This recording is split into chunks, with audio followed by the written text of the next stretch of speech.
trauma that I inherited from childhood. Now already I can see myself failing. So they are already anticipating failure. He grows thinking that is okay, Yeah. while actually there's a corrupted mind. Then is seen in behavior as well into his life, that his life is not coming together. Yes. It's like he does not understand that he has to be the head, but that head has been chopped long time ago. There's no head anymore. So find help. Then we make these conversations as well so that people can find help and find ways of saying, I need to come out of this and be well. Then we be having ultimately functional families. Yeah.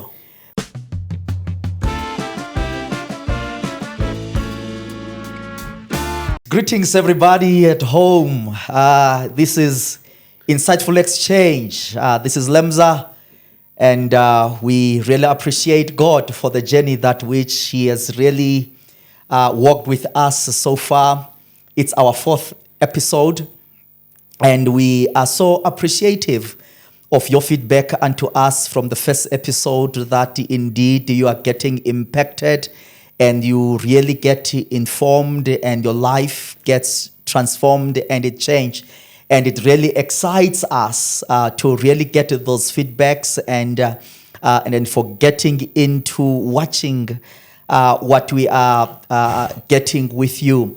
Please don't forget that you subscribe with us and then you like our videos. And those, because that the communication for us that you are able to really carry on, and we really appreciate. I'm not alone, as we already know, that these sessions we carry together with my beloved brother here, Elijah. How are you, sir? I'm fabulous, Mr. Lemza, and how are you? Amen. I'm good. You are blessed. Hallelujah. Great stuff. What are we talking about today? Yeah, today we are dealing with one topic, and then, when we thought that we had a milestone topic, and another one comes in. There's a lot. Where now, when we are adults, we start to reflect back to say our life is not without any cause. We find ourselves in relationships. We find ourselves either romantic relationship or work environment, any relationship. You find it that we find ourselves as adults having some challenges in terms of coping and people even understanding us in terms of how we behave, how we do things. Ultimately, you find that we fail at particular times. But as I said, our life are not without any cause. That our behavior when we are now adults, they come from somewhere. Yes. And that is the somewhere I want us to look into today, and then to engage our viewers as well, that they tend to understand, to say we come from childhood. And our childhood, as we come from, most of us, our childhood has a lot of trauma. Yeah. A trauma from our family setups. And people who have been working with us, they would understand that we've been so much pinning ourselves so much into the family setup, into marriage.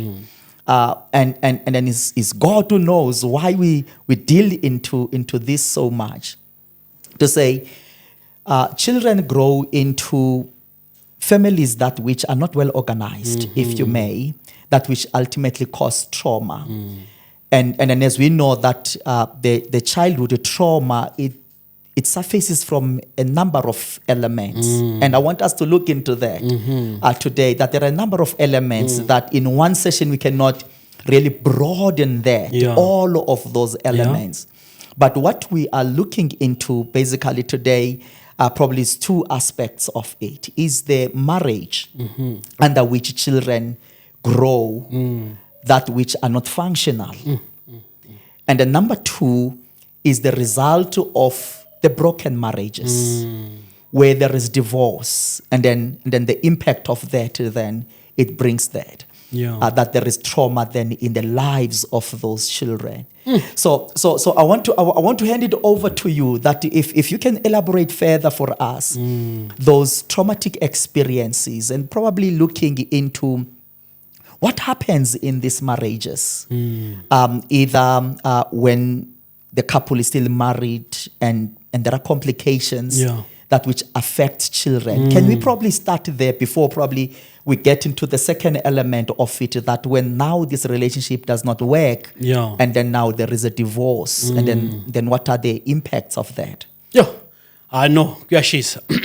Cool. I think maybe before I start, and I want to read some passages for you that are adapted from one of my books, A Man in Pain. But we need to define what is this trauma.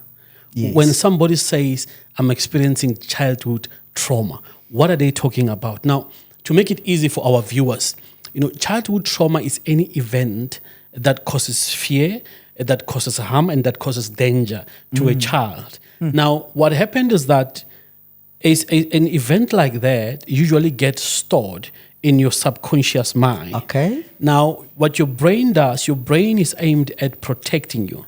So your brain will take that particular event, whatever it could be. It could be the child is molested from the family of origin. It could be parents that are fighting on daily basis. It could be a parent who neglect a child, abandonment, and whatever the child is exposed to. So your brain will then take that event or incident and store it and suppress it. Sure. Now, the danger with that is that even though the event has been suppressed in your subconscious mind, the pain associated with the event will control you. Sure. Now, many people don't realize that. Now, you'll think that you are done with that. Yes. While actually it's not. It's not. And you start to see that coming from the behavior. And let me show you what I'm talking about. I want to read a paragraph here for you, which comes from my book called A Man in Pain, where this young man's father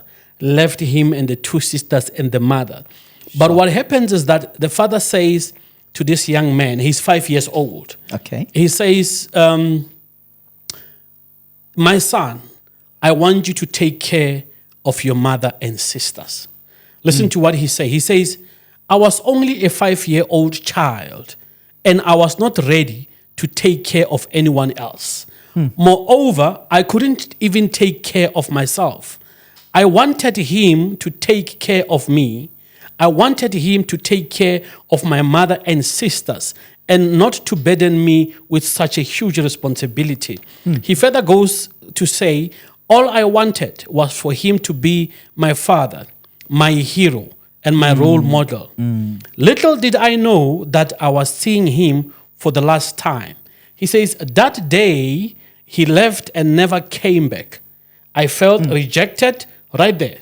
This is where the trauma starts. He says, I felt rejected, unloved, unwanted, and guilty at the same time. He says, for the next 6 months, his words were playing like a broken record in my mind. Take care of your mother and sister's son. And he says, over time, I then learned to block them from my mind. He says, and his words broke me. How could he give me his responsibility? He said, I hated him so much. I did not want to see him anymore. But look at what happened. He says, now I am 35 years old. I've had a string of broken relationships. My last girlfriend suggested that I go see someone before I end up hating myself. He says, at the time she suggested that, I thought she was insane because I did not think that there could be something wrong with me. Sure. I was very stubborn and maintained that my way was the right way. He says, but at the end, I made a decision to go see someone. And they made me realize that when my father left me, I felt rejected, unwanted, and hated. He says, I was bitter. I was angry. I was hurt, sad, and humiliated. Subconsciously, I made a decision to go through life with the hurt, anger, sadness, rejection, humiliation, and bitterness. He says, but unwittingly, I was causing the hurt, sadness, and bitterness and rejection in my relationships without being aware. And says, these negative emotions had become part of my thinking. Now, you look at the story. Yeah. When he was 5, his father left him. That event created trauma in this young man's life. He didn't even know it. He's now saying, I'm reflecting. I'm 35 years old. I cannot hold a relationship. I can't hold a job. I'm having issues with authority. I'm struggling with so many things. And only now, through going to seek help, I'm being made aware that the reason why I'm struggling with issues in life is because of my childhood trauma. Now, this is the results of broken families, broken marriages, or dysfunctional families. So we're sitting here with a whole lot of people who are coming from such families. Yes. They don't even know that they are suffering or carrying the childhood trauma. They just think that, things are just bad. Things are just happening this way. They don't realize that they are actually repeating a cycle of what they learned when they were young. Sure. What a story, that which you have read. I know it's not supposed to be referred to as a story, but because it's an event that happened. Sure. But it's not. But it's something that is happening to other people. Yes. To other children at that very same age. I think what catches my attention into what we have read is that this boy at the age of 5. Number one, is given a responsibility. Yes. That which is far beyond himself. Beyond him, That take care of your mother and your siblings. And then after that, the father leaves. That was the last time that he sees his father. And then you bring also into the attention to say, this boy grows. Yes. He grows thinking that is okay. While actually there's a corrupted mind. Then is seen in behavior as well into his life, that his life is not coming together. Yes. He is not holding relationships. And these are the outcomes of the trauma that this boy has undergone. And I want us to look into this, to say, what are other complications that which happen in relationships? This is one story, of course, where the father leaves. But now, I want us to look, because the other boys, the other girls, they grew up in families, and others, they are growing. Now our viewers need to understand, to say, we are tackling this matter into kind of both sides, to say, to them as the adults, as the parents, as they are probably watching us, to say they are in a relationship. Then their relationship is not working out. And then they are bringing trauma to the children. I want us to look into these parents, that which they are doing things among themselves. And I want us to unpack that. If you can help us to say, what are those behaviors of the parents? That which are happening among themselves, that which can be the cause of a trauma, that can cause a trauma into their children as they watch them living. I think maybe I need to shock you a bit as well. At some point, I had a session with the young generation. So they were between 9 and 15 years old. And I asked these children, how many of you love your parents? And in fact, I said specifically, your fathers. And you won't believe that 75% of those children said they hated their fathers.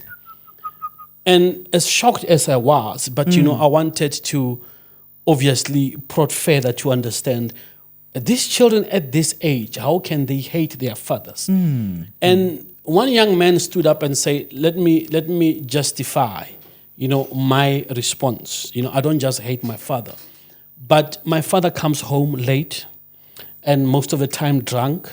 My father beat my mother.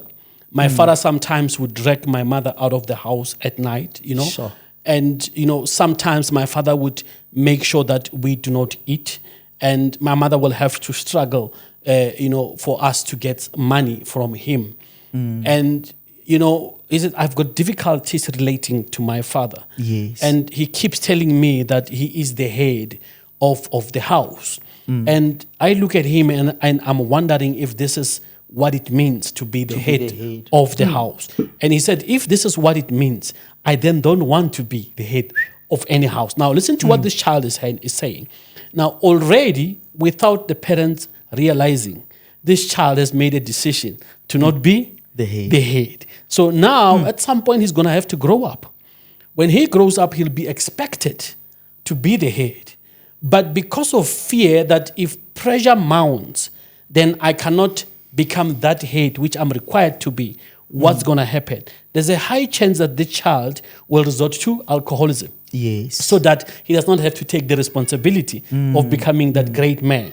Because in his mind, the picture that he's got is a picture of a man who's abusive. Now, at that point, this boy is starting to suffer the traumatic experiences. But the parents don't realize that. And this keeps happening on a daily basis. When this happens, it reinforces the events and the actions of the father to say, this is how life is. Now, when this boy grew up, they end up now becoming women batterers, very abusive, sleep around with different women because the picture that they have in their mind of a man is a picture of a man who is abusive. Sure. Now, most of these guys who abuse women, who are engaged in gender-based violence, most of them, they are just replaying the pictures in their heads. They are not creating anything new. Sure. They are just pressing play and the film starts to roll. And then now when the film starts to roll, they need to become the active participant in the movies that they are playing in their heads. What happens is that if there's a woman in front of them, they are more likely to then take part in abusing that kind of woman. Sure. You know the painful thing that which you have brought up. Yeah. In your explanation is that when this person start to relive the experiences of trauma, does not see anything wrong. You can't see anything wrong. Your brain is programmed to become an abuser. You know, to say this is a norm. This is a norm. And you remember what your brain does.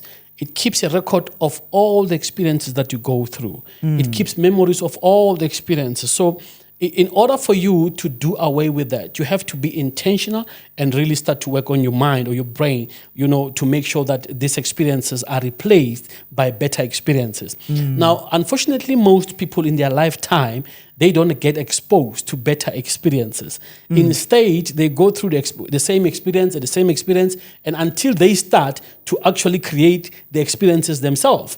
And no matter what you say to them, it is the reality of their lives. It's who they are. That's their belief, And they keep doing that purely because they are not in control, but their subconscious mind is in control of their lives. That's why it's key that you need to start being conscious and start to work with your subconscious to let go of the past hurt, the past pain. I mean, there's a scripture in the Bible in the book of Ephesians 5 that I love so much. Ephesians 4 from 29. It says, get rid of all bitterness and the malice, And it starts by saying you need to get rid.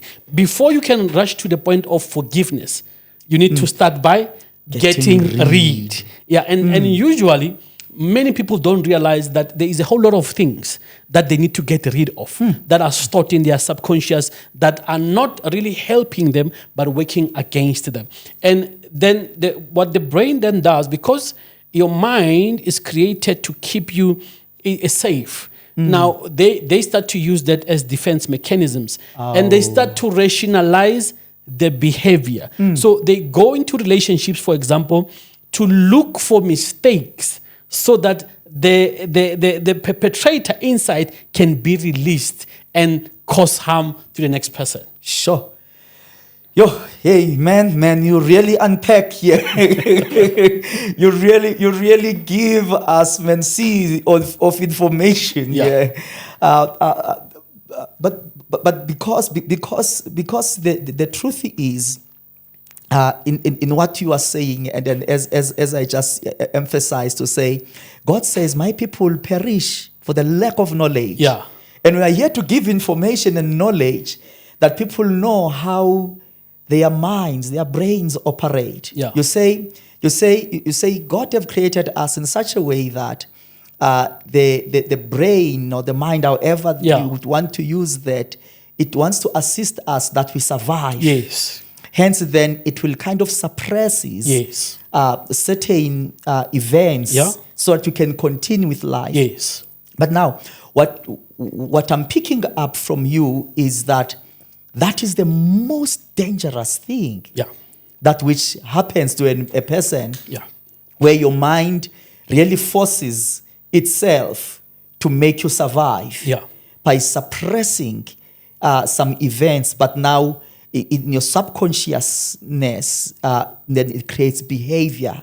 There's a behavior that you'll qualify, and then now you'll want to really kind of having some defense mechanisms that's why now you keep on snapping every time. Yeah. You are so much observant. You're alert. You are alert. You're waiting for war in essence. You're waiting for war in essence. And then a person speak this and then you fight. And then that is why, therefore, you find that there is this couple that which is fighting now. Unstoppable war, if I may. Yes. Because everyone now is on a defense. Because there is a childhood experience and a trauma that which they have undergone and they've never dealt with.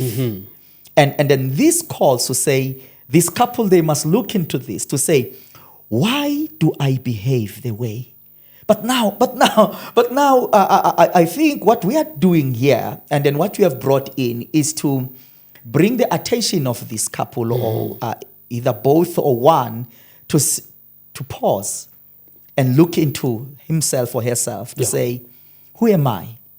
What am I doing? Yeah. Basically, what am I doing? Is my actions proper, or they are corrupted? Yes. I think that's where we're supposed to be, where we lead people to say they have to look into themselves and start to work things out. Otherwise, now, what you have brought, and I want us probably to expand further into this, is that a father, because you brought that example of a father, I want to bring into that, but we know also the mother. Yes. Then we can say the couple. The failed father produces failed children. Yeah. Okay. Now you're bringing now Or another failing aspect. children, however we put that. Yes. And I want to show you something here. And we say a failed father, maybe a failed mother, maybe failed parents for that matter. Yes. Let me bring a little bit of a twist in the story. Okay. Now, here is a father who grew up in a family where his father was strict. There was a father, there was a mother. But the father was strict. Now, he also grows up and raises his children in a very strict way. But one of his children comes home and his school results are not good at all. The father takes out a whip and whip this boy. And he says, you're going to go to school, you're going to get good grades, and you're going to make me proud. I'm paying for your school fees. Sure. At that moment, the father doesn't realize that he's creating trauma in the life of this child. Now, He thinks that he's bringing discipline. he's thinking that he's bringing discipline and order. But the way he goes about it creates now... the extent of it. Yeah, it creates now trauma. Now, suddenly this boy starts to fail at school. Suddenly he does not perform, at the peak of his ability. Now, he does not tell anybody what the issue is. We take this child, we bring the psychologist, and we bring counselors, and we bring everybody else, but we can't find where the problem is. The parents keep spending money on this child until one day the child is brought to the right person who understands the dynamics. Yes. And he started to talk to this child, and he realized that this child, at that point of trauma, started hating his father. Now, for punishing his father, he then started to fail at school. Sure. He cannot beat him up, obviously, but he started to punish him. Now, the child doesn't realize that by punishing his father, he's also punishing himself. Now, we've got a whole lot of cases like that, where a child seems like they're not performing at school, But when we go deep to understand what the core is, we realize that it was that memory that was created, that this child carried so much hatred that the hatred now permeated into the academic work. Sure. And most of us, we don't realize that. Now, we then come back to say, okay, here are the two parents daily living, but one of these parents is a step parent that came into the lives of these people. This child is now traumatized by the fact that I'm living in a household where there's a mother and a father, but I'm the only child in this house who does not belong to these two people. The child becomes traumatized now purely because every day he's questioning, why didn't my parent make things work? Why did my mother or my father abandon me and left me with only this one particular parent? Sure. Now, the child starts to struggle with that. They don't perform at school. They are not functional in the house. They go through a whole lot of challenges until we start to realize that the issues that this child is going through have got nothing to do with the child's ability. But it has got everything to do with the trauma of the parents that left the child with the other parent and brought in another parent, in the lives of this child. Now, this child finds it difficult that the parent who's not their biological parent will love them the way the other parent loved them. Even though you are saying it, but they find it difficult because of the trauma that they have experienced. Sure. Yo, man, I want us to see that we move. But there is something I want to ask probably to bring in before we come into divorce. Yes. Because I want us to look into that impact of divorce. Yes. We have moved around, and then probably many viewers, they have a clear-cut understanding of the impact of an abusive father Yes. In the household, either abusing the mother or the children. Yeah. And then we've given us both of those scopes in terms of the father being abusive to the mother and then also to this child, that ultimately the child's IQ level kind of became questioned while it's not actually his intelligence, but is the punishment to the father. But I want us to look into the mother. Yes. The impact of an abusive mother to her children. This mother who is abusive, either because not only the men that become abusive. No, sure. So I want us to look into that to say, what is an impact of the abusive mother to this father that the child is looking? Yeah. Both the boy and the girl, and then when they are old now, what do they become? And then also sometimes the mother's abusiveness also to their children themselves. So can you just help us to move around there? Okay, now you're talking about here a mother who's abusive towards the father. But before I get into that, I want to speak about a recent video. I don't know if you saw it, where it is alleged that the father went and paid lobola behind the back of the wife. And we see in the video, it's in the social media, we see in the video this father in his house saying, give me the car keys, I want to leave. And there's children here, I think it's about 8 children that are mentioned there. And the father is demanding the key to leave the house. But the mother is there and the children are there. We've got 8 children right there that are exposed to trauma. And as much as the father is fighting for what is legitimately his at that point in time, and at that point he feels like he has got a right to demand whatever he's demanding. But the long-term impact or effect of that event will linger longer in these children's mind. What's even worse, somebody posted this on the social media.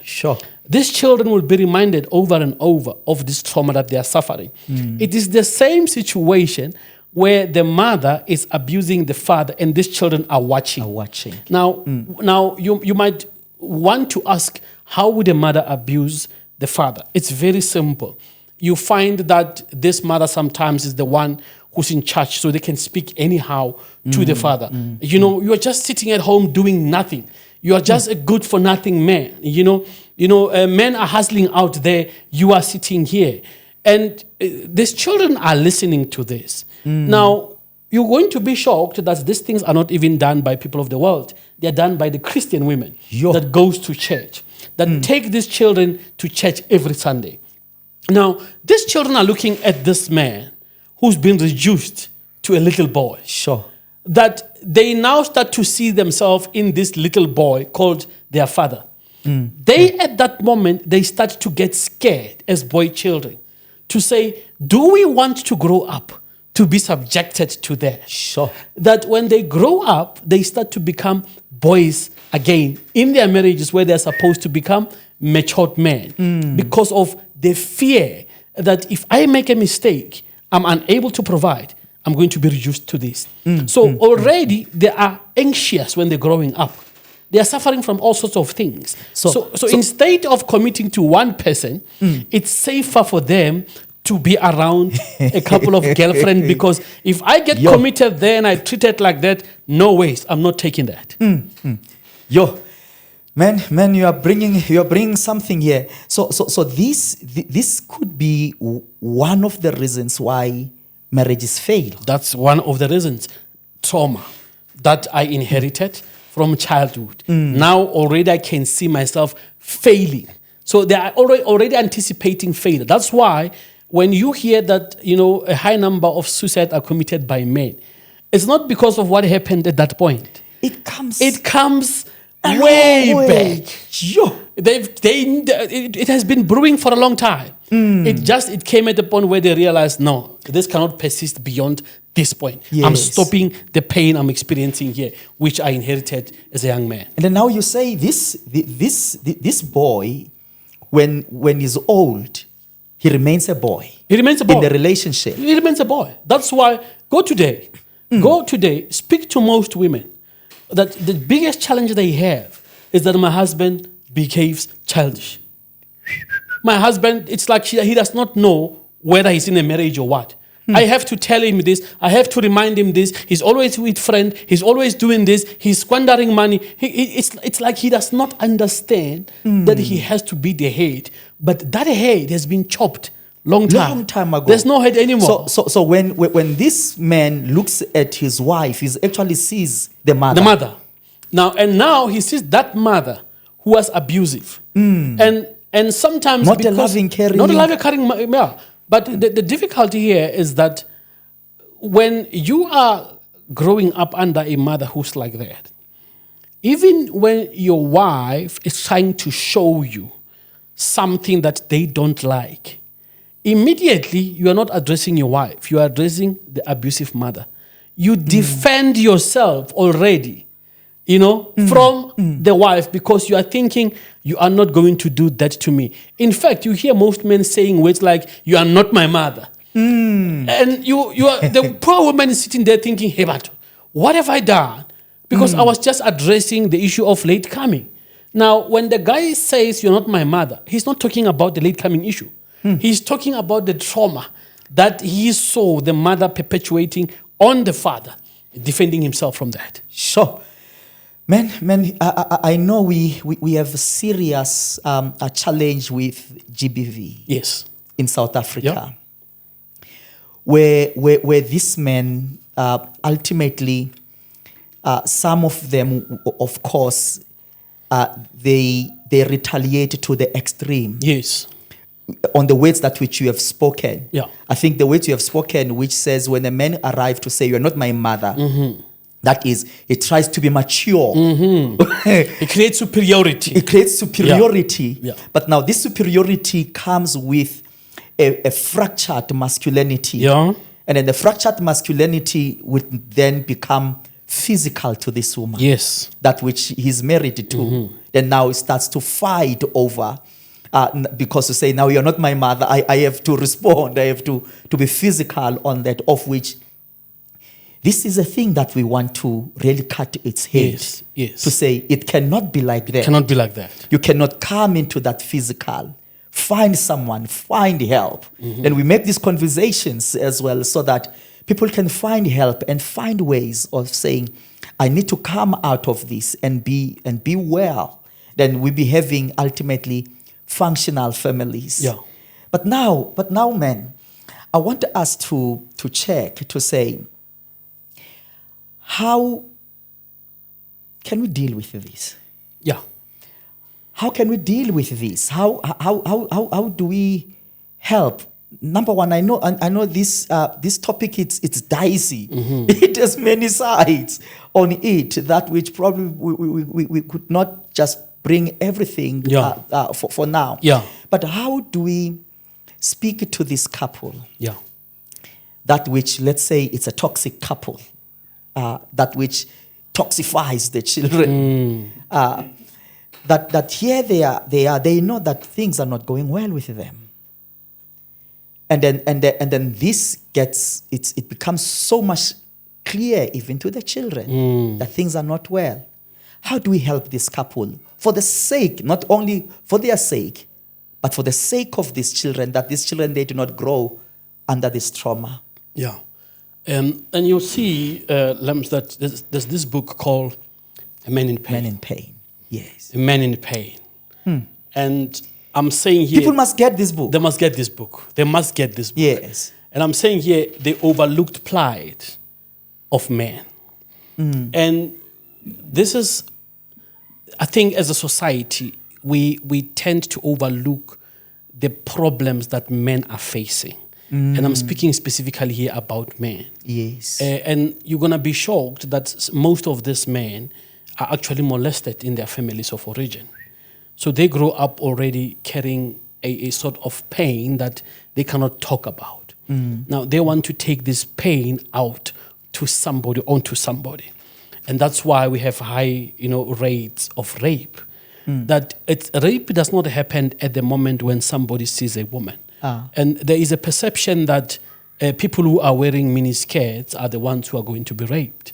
It doesn't work like that. That's a myth. Yeah, it's a myth. You can wear, the kubo or blankets and cover yourself and only expose your eyes. You'll still get raped. Because rape does not happen at an event. Rape has been happening inside that particular man. He comes, through life with it. Because when he was growing up, he was either molested That's why one could rape a 6-month-old. Yes. That's why a person can rape a 6-month-old. How do you come to a conclusion, or what is logic out of that this person did this and therefore it should be justified? There's no way you can justify it. Rape is not justifiable at all. But our job is to understand what could be happening. And I want us to walk away from making excuses for men. Yes. And that's why the book, A Man in Pain. You could be a man in pain. But the first point you need to do is to accept that. Yes. And I'm saying, I can give you a simple scenarios. You grew up in a family where there was this toxicity, you are a man in pain. You grew up in a family where there was no father, you are a man in pain. Yes. You grew up in a family where the mother was abusive, you are a man in pain. Even if you may feel that you are okay. Even if you feel that you are okay. But what you are bringing, then it becomes kind of a scope of diagnosis. Yes. To say, if this is an environment I grew under, there could be. Means that there is a pain in me. Yeah, there could be pain in you. And that's why, and we spoke last time about premarital counseling being key. Now, and I also want to encourage our pastor out there that when we do premarital counseling, let's not focus on loving and respect. We need to start with the person. Go back to their history. What traumas have you picked up from your family of origin? And be honest about it. Speak about it. Now, remember, traumas are coming in different ways. You may have grown up in a family whereby you were exposed to house break-ins. That as a young man, you had to be the one who stand up for your family. That whatever that comes your way, you had to kill it or to fight it or fend it off. That when you grow up, you become exactly that in your own home. That anything that comes your way, you have to defend yourself from it. So we need to break those barriers. That you are no longer waiting for some kind of an action to happen for you to defend yourself. So now we are coming here, we've got these two parents. that are raising these children that are being exposed to this toxic environment. Now, the unfortunate part, and you will see it, it happens a lot. You find that this men grow up saying, I don't want to be like my father. Or you find this woman saying, I don't want to be like my mother. Oh, lo and behold, guess what happens? They become exactly and the better version of their parent. Now, they do not realize that the reason why that happens is because they never dealt with that they are running away from. They are running away from it, but they haven't defined where they want to go. So we need to define, when we say, I don't want to be like my father, who do you want to be? But what are the things that can make it difficult for you to not, or make it easy for you to become like your father? And let's talk about that. Because in hindsight, I said to you that the brain takes, photographic memories. It keeps there. And it's in there. It does not warn you. It doesn't warn you. It's there. You like it or not. So the best thing is for us to go back, remove those memories, and now establish new memories. That you also need to forgive what happened in your family of origin. Now, usually people go into relationships, go into life, and with all that they don't realize how it affects them. I speak about it in my book, Towards Empathetic Leadership. And what I did when I did research was to uncover that most leaders are suffering due to childhood trauma. Now, you grew up in a family where there was no father who instilled order. You had to make decisions. You had to be the man in the house. You went wherever you went, and you did whatever you wanted to do. And that's why you find that these people, when they grow up, they struggle to submit to authority. Sure. That it becomes so difficult for them because they are carrying a trauma of becoming, in charge of their lives when they were young. Now, they need to deal with that in order for them to know, how do I submit to another person who's above me? For them, there's never been anybody above them. It looks like it's a strength. It looks like a strength, but it's not. But it's not. It's working against you. Sure. You cannot keep relationship. You can't keep employment. You can't even work with people. You can't listen to any You can't person. listen You don't to have anybody. an ear. We don't have an ear. Because there was never an authority figure that upon your life. Sure. So, and usually we speak ill about such a person. We say, but this person doesn't listen. This person is no. They are suffering from traumatic experiences. That's a defense mechanism. But it looks like he's strong. He's not strong. Yeah. He's actually very weak. Now it creates a false impression of somebody who is strong. Yo, hey man, my heart is pounding. Yeah. My heart is pounding with such details, man. I think people at home are really getting excited. Yeah. I know the word excited, someone is crying, of course, but it's an excitement because of the information. Yeah. Because the eyes are getting opened with this information that which we are bringing here. But I want us to go to the rap. But before we rap, I want us to probably with some few minutes, because we have already dealt with the scope of this trauma. Yes. But now this relationship probably ultimately fails to reconcile. And then there is divorce. Yes. And then, of course, many people have grown, and now they are even a couple, but they are coming from the background of a divorce. Then what traumas that which are there? Look, I think maybe what I want us to do, we're going to have the whole segment on divorce on adults. That. Okay. Yeah. So let's leave that one for that. Yes, I see that it's kind of it's on its own. It's got its own dynamics that needs to be explored, and because we need to help them. Remember, when they divorce, they go to other marriages again. Now you do the math. It's only 2 of them now. They bring another 2. And then that doesn't work, they bring out. So it creates now a pervasive matter, that we keep now extending these trauma experiences further than we should. So we will have time for that. Yes. But let's talk about these children now. Now, here's a child who's now sitting there asking the next question, what's next? Here am I had this secure space where I felt the love, where I felt the warmth, where I thought that everything is under control. There is a mother and there's a father I can go to. As a child, I feel so secured in this space. And suddenly one day I wake up that all that is taken away from me. Now, what have you done to that child? You've made that child to even become so scared and maybe to lose even faith in God.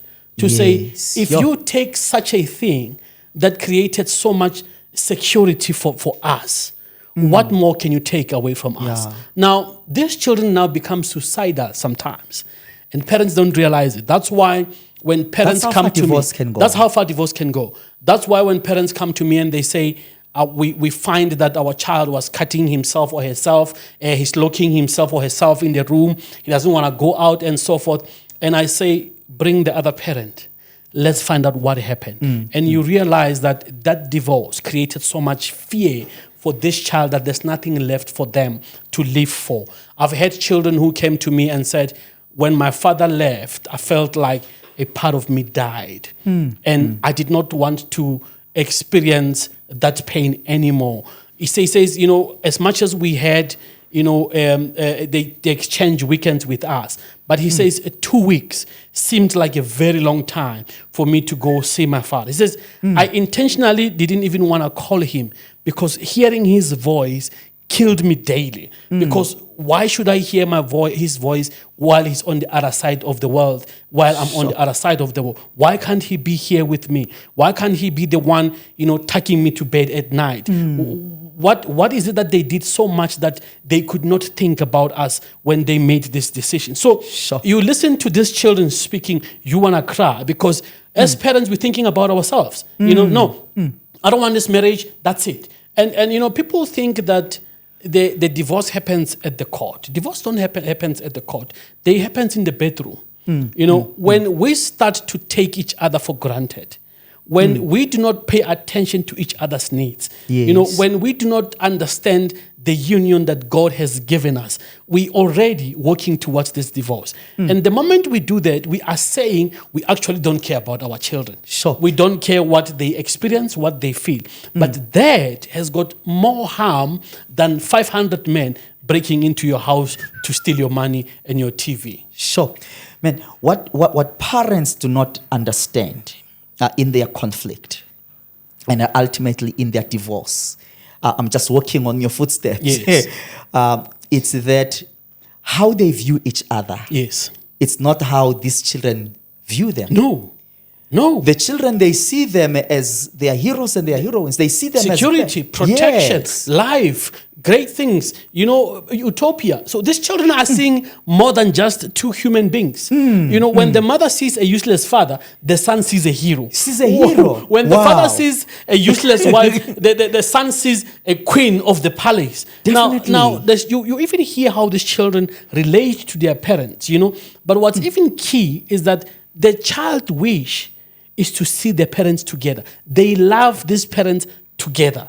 And I think for me, if the parents can understand that and start to make changes in their lives so that the security that this child is experiencing can be manifested, you know, for a longer time and become a reality when these children are growing up, we are going to raise children who are solid, that can stand for themselves. Man, you're bringing this element, that which probably these couples, that which are at the verge, they should adopt. Is to say, can't we look at each other the same way our children are seeing us? You see, you are raising a good point there. But remember, the difficulty here is that when we are dealing with this couple that have suffered trauma, they've got a different picture of themselves. So no matter how much you want them to see themselves differently, for as long as that picture is still in their mind, they will see a broken husband, a disrespectful mother, and so forth. So we need to first start dealing with these traumatic experiences. I think what needs to happen is for them to not throw a towel, but to say, we're going to give ourselves 3 months or maybe 6 months. Let's see what happens if we start working on ourselves. Forget about the marriage. We work on ourselves. As an individual. So we're going to invest in the next coming 3 months. You either go with me or you go alone to whoever. We come back and we bring in the results to say, this is what I'm suffering with. Am I willing to deal with it? Yes or no? And once you are willing to deal with that which is an issue, you know, for you, then you start to see the behavior changes. You know, because everything is in the behavior. the behavior changes, unless if there's no love. But even that, we will talk about it one day. Now remember, there are people who've suffered traumatic experiences that they can express love. Yeah. Yo. Now, Love, expression of love, it's impossible. for them.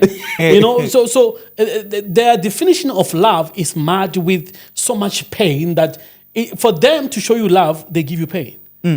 So we need to also help them with understanding what love is and what pure love means, that their definition of love has been corrupted and we need to clean it. Wow. Viewers at home, this was so awesome today. It was so great. And we trust that you have received so much today and you've got some takeaways, things to work out. I think what stands out for me today as we close, for you to really work it out, that as the parents, start to work on yourselves. Start to work on yourselves.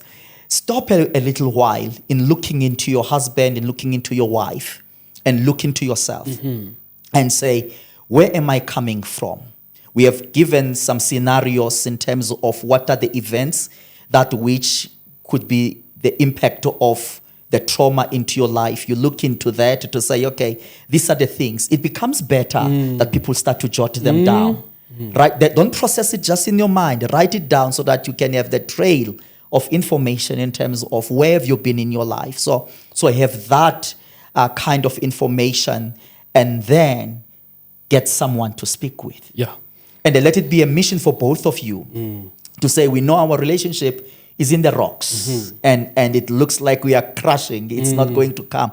But let's give ourselves time. So it starts by there, looking into yourself, and then get someone. Sometimes the looking into yourself, it will be better that you do it in the presence of someone, a counselor, and someone that which you know that can assist.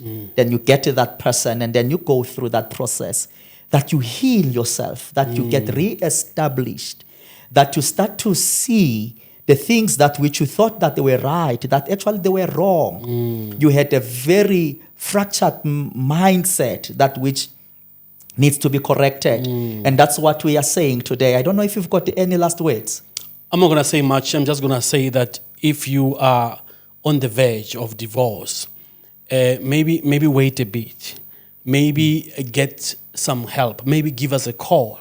Because, what I've realized is that usually the failure of many marriages is a result of a failed childhood. Sure. Amen. Remember when the Bible says, when you run away from the lion, you might only meet the bear. So you might think that getting out of that marriage and then getting into another one, it will be better for you, only to find that the next one might be worse, because it's not actually that marriage, it's yourself that needs to be dealt with. Thank you very much for watching. Let's meet again next week. God bless you. Shalom.